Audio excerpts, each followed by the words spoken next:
Najmladsza dusza to je zemljodelstvo. Така е! Ja sam Stojčev od Kavagarci, organizator na ovoj štrajk.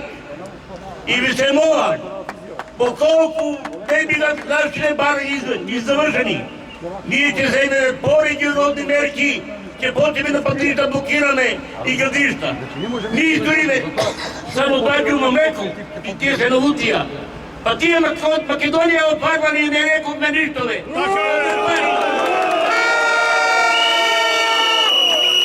това пари наши на земеделието. Да почне бербата на грозието. Го пратя нимце байдаши по селото да не обидуват како они са напредни, како те ни дават субвенции и си тия работи. Кога му го спомна производ дека време е да преговараме, ти кажува дека е рано. Кога дойде бербата, не сака да не слушна и накрая знаеш што ни направија.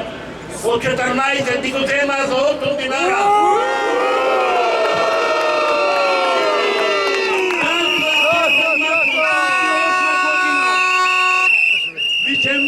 От 88, после 30 години дочекаме таква паица цена. Знаеш што значи то?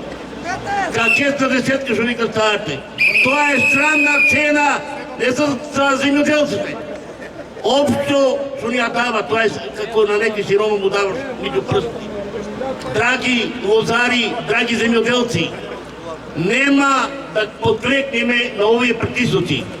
Ќе си ги бареме нашите права и тоа за гарантирана цена на килограм гроздje 12 динара, изпод това не прихвачаме. За гарантирани субвенции 3 динара. И това февруар месец да бидат пуштени. Нема, море не пушта, нема не пушта, не правим блокада. Така сега се платиме. Ще си помагаме сите едното. Нашите живци да ни изгинат. Тук е голема болката. Сакат ние да попуштиме на един таков начин. Притиснат от трите страни па. Каде е земята? Каде е земята, що обещана? Знаете, регистрирани земјоделци. Нигде нема. Кај се субвенциите? Нема. Субвенции, знаеш како ни пуштија? Да ви ја кажа да, му викам, господин градоначалник, не ни треба нас градовер. Затоа што, знам човек не му треба оро. Пуштија само 20% на некој. По 1 динар изамаш као още, иначе нема субвенции. Какви субвенции? Къде ще ни организава? Сега, една и два година помина. Нема пари, другари.